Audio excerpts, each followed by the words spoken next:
É isso aí, pessoal. Uma das aulas mais pedidas por vocês, juros compostos. Aula rápida, direto ao ponto. O que você vai encontrar aqui nessa aula? Primeiro, o que são os juros compostos, como que funciona, como entender a fórmula e quais são os principais erros que os candidatos cometem em prova. Uma aula muito objetiva e eu tenho certeza que as suas dúvidas serão sanadas na aula de hoje. Vem comigo, solta a vinheta.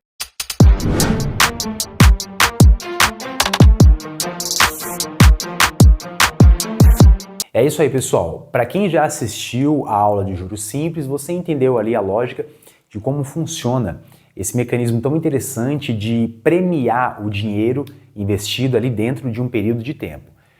Vocês lembram da fórmula básica de juros simples, que nós temos que o montante, que é o valor final do seu valor investido, ali do seu capital, o montante é igual ao capital multiplicado, lembrando que essa bolinha aqui é a mesma coisa que vezes, multiplicado por 1 mais a taxa vezes um tempo. Nós aprendemos que nos juros simples, o cálculo dos juros, ele é linear, ele é reto.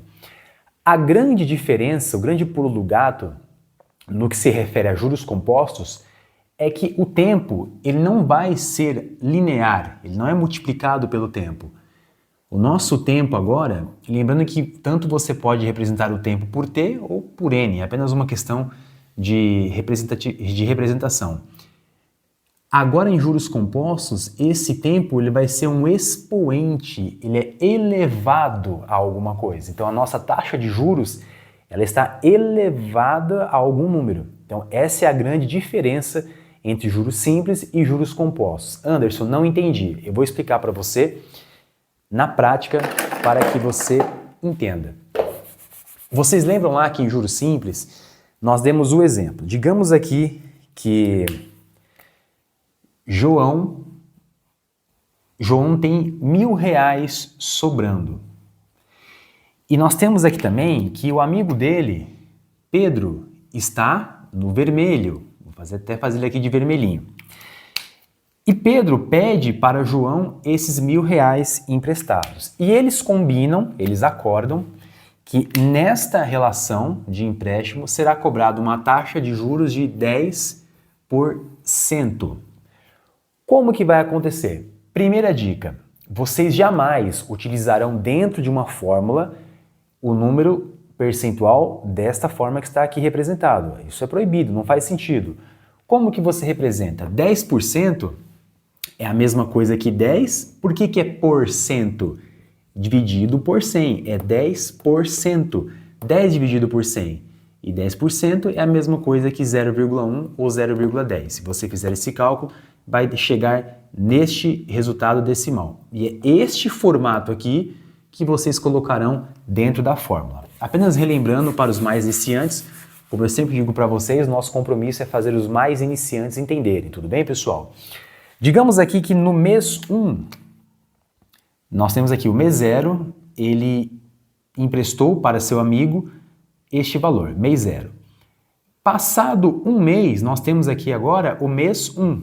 O mês 1. Os R$1.000 iniciais sofreram a incidência de juros de quanto? De 10%.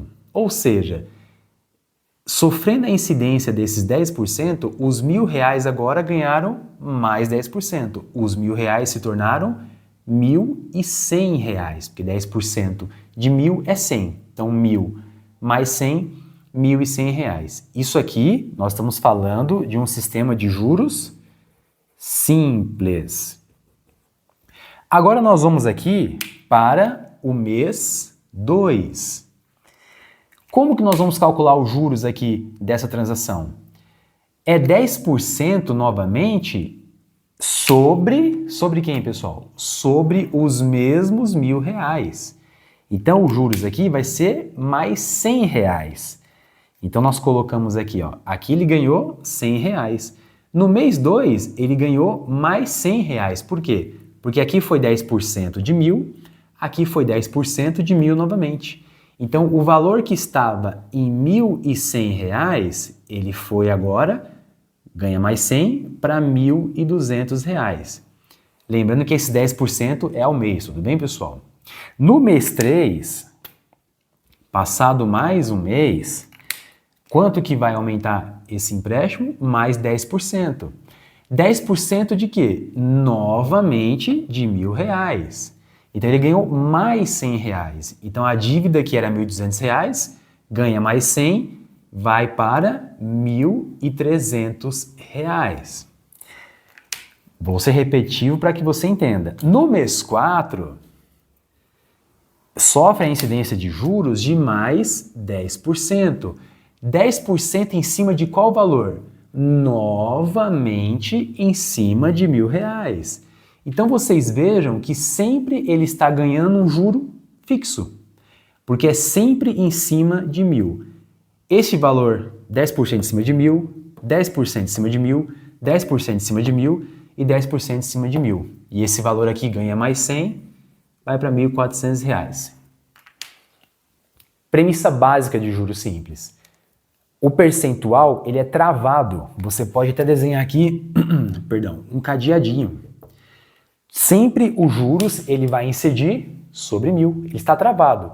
Incide sobre 1.000, incide sobre 1.000, incide sobre 1.000. Na lógica dos juros compostos, é totalmente diferente. É aí que a mágica acontece. Vou dar o mesmo exemplo para que vocês entendam. Diferentemente do juros simples, pessoal, nos juros compostos, o cálculo não é fixado. No primeiro mês, incidiu 10% sobre 1.000. Então, ele ganhou aqui mais R$ 100. O valor que era 1.000 foi agora para R$ 1.100. Tudo bem, o primeiro mês não teve nenhuma diferença.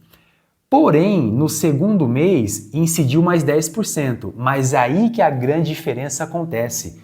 Não é 10% em cima dos 1.000, é 10% em cima do novo montante, é em cima de 1.100. Então agora, quanto que é 10% de 1.100? 10% de 1.000 é 100, 10% de 100 é 10. Então agora ele ganhou mais 110. Essa dívida agora foi para R$ 1.210. Olha só como é interessante. No terceiro mês, vai incidir mais 10%. Mas não é 10% em cima do 1.000, não é travado. É 10% em cima deste novo montante. Então, o que eu preciso que vocês entendam? Por isso que em juros compostos, vou até colocar aqui, ó, esse segundo exemplo aqui, nós de fato estamos falando dos juros compostos. Na sistemática dos juros compostos, é juros sobre juros, porque a incidência destes percentuais não está travada nos 1.000. Ela incide sobre o novo montante, por isso que vira uma bola de neve, são juros sobre juros. Experimente não pagar a fatura do seu cartão de crédito para você ver a bola de neve que isso aqui vai virar. Por quê? É juros incidindo em cima de juros. E normalmente, pessoal, nas transações financeiras do mercado, nós utilizamos os juros compostos. Quando você faz investimento na poupança, no Tesouro Direto, no CDB, no CDI, no LCI, no LCA, os investimentos de modo geral do mercado carregam a lógica dos juros compostos. Então, entendam essa diferença. Juros simples está travado, sempre incidindo sobre o capital inicial, e nos juros compostos, por definição, o cálculo é feito sempre sobre o novo montante. Tudo bem?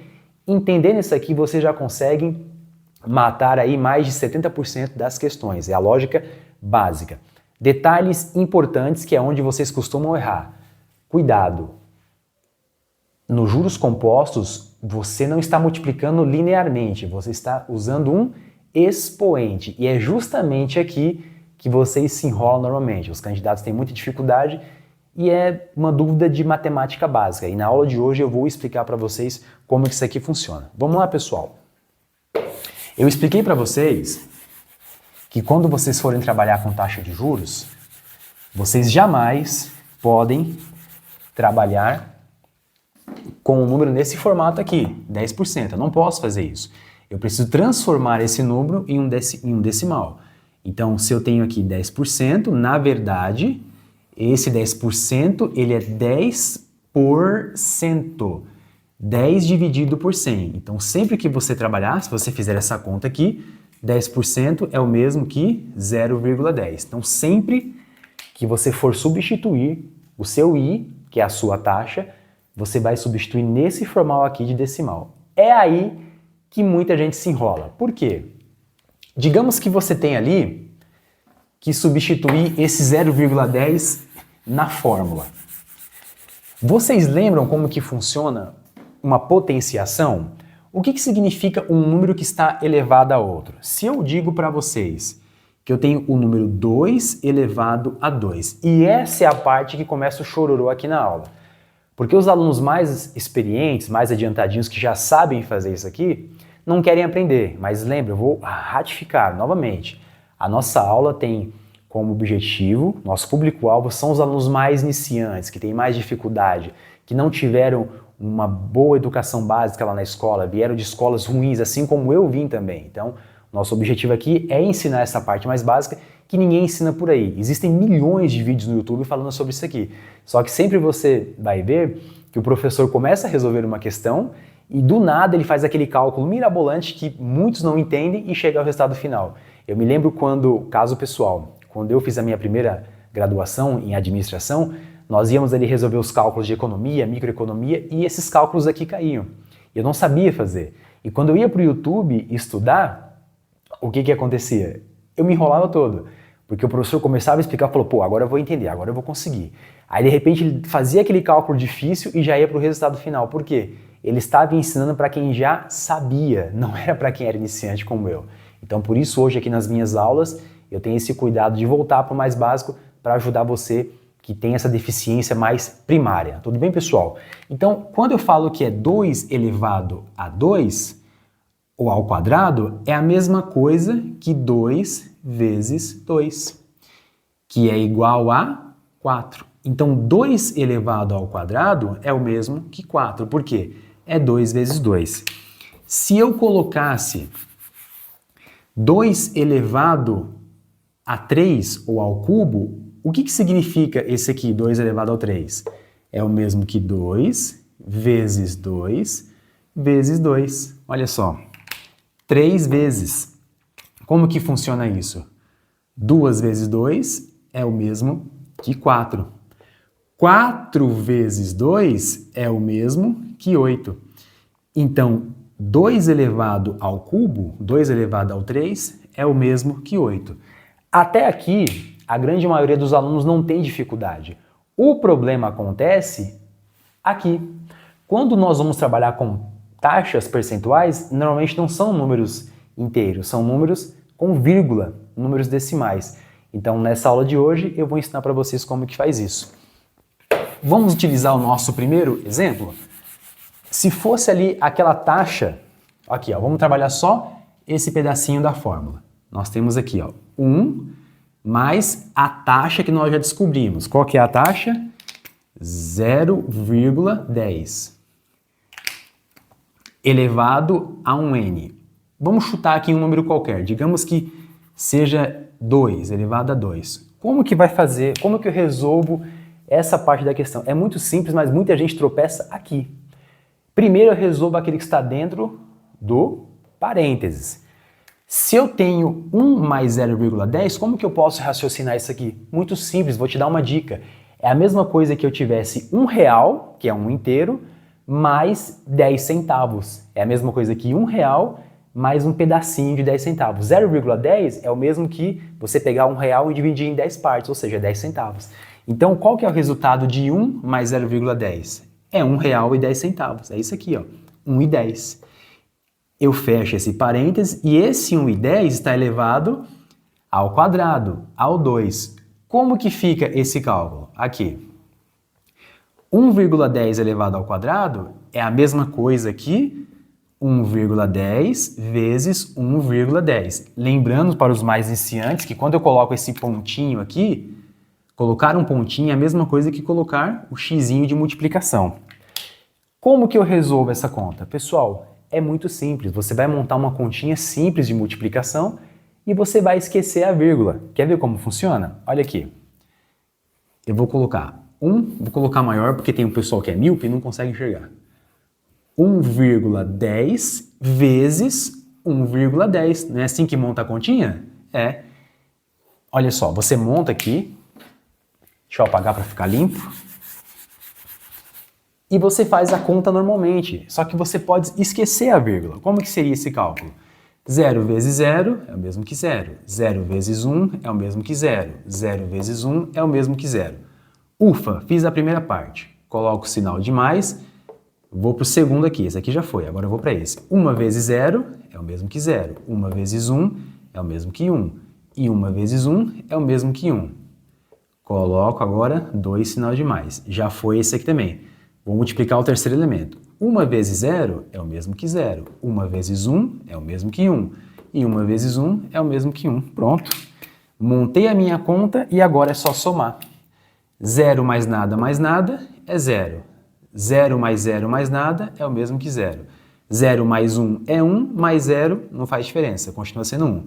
1 mais 1 é 2 e 1 mais nada é 1. Eu cheguei no número de 12.100. Onde que eu coloco a vírgula? Pessoal, basta você contar quantos carinhas tem depois da vírgula. Olha só como é simples. Eu tenho uma vírgula aqui e uma vírgula aqui. Quantas pessoas estão morando depois dessa vírgula? Vamos colocar assim, bem infantil. Quantas pessoas moram depois da vírgula? Quantos números moram depois da vírgula? Mora 1, mora 2, mora 3, mora 4. Ou seja, tem 4 números que moram depois da vírgula. Não tem 4 números que moram depois da vírgula? Então eu vou dar 4 pulos dessa vírgula. Olha aqui, vamos partir do ponto 0? Pulei 1, pulei 2, pulei 3, pulei 4. A vírgula vai aqui. Então, na verdade, o resultado de 1,1, ou tanto faz para vocês, esse zero não faz diferença, tá? Se eu disser que 1,10 é a mesma coisa que 1,1, esse zero aqui não faz diferença. O resultado dessa conta, 1,1 vezes 1,1, é o mesmo que 1,21. E esses zeros aqui não faz diferença. Eu posso colocar zeros infinitos aqui, não tem diferença alguma. Então, nós chegamos ao resultado dessa conta. O grande detalhe que eu preciso que vocês entendam. Como fazer multiplicação com vírgula. Gente, é só isso, tá? Montem a continha de multiplicação e esqueçam a vírgula. E no final, você vai identificar quantos números moram depois da vírgula. Identificou quantos números moram depois da vírgula? Você vem saltando e coloca aqui. Então, na verdade, o resultado de 1 mais 0,10 elevado ao quadrado, qual que é? É 1,21. Entenderam, pessoal? Entenderam? Eu vou fazer mais um exemplo para que reforce mais ainda na cabecinha de vocês. Vamos lá. Digamos que eu colocasse esse número aqui, ó, 1,1 elevado ao cubo, a 3. Como que eu faço esse cálculo? Pessoal, muito simples. Vocês vão montar aqui 1,1 elevado a 3 é o mesmo que 1,1 vezes 1,1 vezes 1,1. Nós agora temos 3 elementos. Ih, Anderson, travei. E agora, como é que eu faço? Muito simples. Outra dica que eu vou dar para vocês. Quando vocês tiverem 3 elementos multiplicando, resolva primeiro esses 2 e depois que achar o resultado deste, você multiplica pelo último. Vai em partes. Anderson, e se lá na prova aparecer um número gigantesco elevado a 12? Pessoal, não vai acontecer. É muito difícil que isso aconteça, tá? Principalmente você que está fazendo provas de nível médio, Correios, Banco do Brasil, tem o pessoal que estuda aqui para o Enem também. Essas provas de nível médio, por ser razoável, ele não vai te dar um número gigantesco. Aqui é só para medir se o candidato sabe entender a lógica de juros compostos. Na vida real, vocês aguardam um minuto, eu vou mostrar para vocês. Na vida real, para quem não usa computador, a gente faz cálculo aqui, ó, numa HP 12C. Isso aqui é uma calculadora financeira. Para todo mundo que cursa administração de empresas ou economia, é obrigatório ter uma dessas. Eu fazendo propaganda dela, não estou ganhando nada para isso. Mas no curso de ADM, por exemplo, como eu fiz, é obrigatório ter uma calculadora dessa. Ela é maravilhosa, é uma calculadora de quase R$ 500 e ela faz isso aqui brincando. Então, quem trabalha em banco, vai ser um técnico bancário, ou você na empresa mesmo aí, trabalha no departamento financeiro, que precisa fazer cálculos, ou você que tem um dinheirinho guardado e quer investir, você vai usar uma 12C. Essa calculadora é para fazer isso aqui. Então não faz sentido o examinador te dar uma conta muito gigante, porque não tem porquê disso. A lógica da prova não é de judiar psicologicamente você, é apenas medir se você entende o conceito básico da operação. Vamos resolver isso aqui. Tenho 3 elementos, resolvo primeiro os 2, depois eu vou para o último. Como que ficaria essa conta? 1,1, fazer um pouquinho maior para a galera que é míope conseguir enxergar. 1,1 vezes 1,1.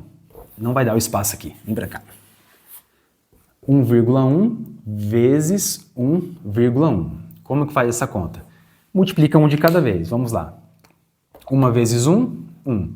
1 vezes 1, 1. Coloca o sinal de mais. Vamos para o segundo cara. 1 vezes 1, 1. 1 vezes 1, 1. Vamos somar? 1 mais nada é 1. 1 mais 1 é 2. 1 mais ninguém é 1. Quantas pessoas, quantos números moram depois da vírgula? Aqui mora um cara e na casa de baixo tem a vírgula, mora só mais um. Então, tem 2 números morando depois da vírgula. É a quantidade de pulos que eu vou dar. Começa no 0. Pulei 1, pulei 2. Então, na verdade, o resultado de 1,1 vezes 1,1, quanto que é? Tá aqui, ó. É 1,21. O que eu falei para vocês? Agora, vocês vão pegar o resultado que deu ali na primeira conta e multiplicar pelo terceiro elemento. Você vai fazer agora 1,21 vezes 1,1. Vai ser essa continha aqui, ó. 1,21 vezes 1,1. Como que monta esse cálculo? 1 vezes 1, 1. 1 vezes 2, 2. 1 vezes 1, 1. Sinal de mais. 1 vezes 1, 1. 1 vezes 2, 2. 1 vezes 1, 1. Faz a soma. Olha que simples. 1 mais nada é 1. 2 mais 1 é o mesmo que 3. 1 mais 2 é o mesmo que 3. 1 mais ninguém é o mesmo que 1. Onde eu coloco a vírgula? Faz a perguntinha besta. Quantos números moram depois da vírgula? Aqui eu tenho a minha primeira vírgula. Mora 1, mora 2. Depois da vírgula, quantos moram? Mora 1. Então, mora 1, mora 2, mora 3. Então, tem 3 números que moram depois da vírgula. É a quantidade de pulos que eu vou dar. Vamos partir do ponto 0? Pulei 1, pulei 2, pulei 3. O resultado, então, desta conta aqui, 1,1 elevado ao cubo, quanto que é? Tá aqui, ó. É 1,331. Então, pessoal, óbvio que tem muita gente que consegue fazer isso aqui de cabeça, mas eu preciso que os mais iniciantes entendam a lógica. Estamos acordados? Então vocês entenderam a lógica de como funciona a fórmula de juros compostos, vocês entenderam como que estes juros se comportam na linha do tempo, vocês entenderam que jamais pode utilizar o número nesse formato, ele tem que ser convertido para decimal, vocês entenderam como fazer um cálculo de potência, né, com expoentes desses números decimais, e vocês entenderam como posicionar a vírgula. Guardaram esses conhecimentos? Então, agora estes conhecimentos básicos vocês vão utilizar na próxima aula. Nós temos aqui juros compostos, parte 1, e agora vocês vão para a aula, parte 2, resolver um problema na prática. Então, pega essa bagagem aqui, curte o nosso vídeo aqui, compartilha com seus amigos, inscreva-se no canal, pelo amor de Deus, para não perder novos conteúdos, e bora arrepiar na próxima aula. Encontro vocês lá.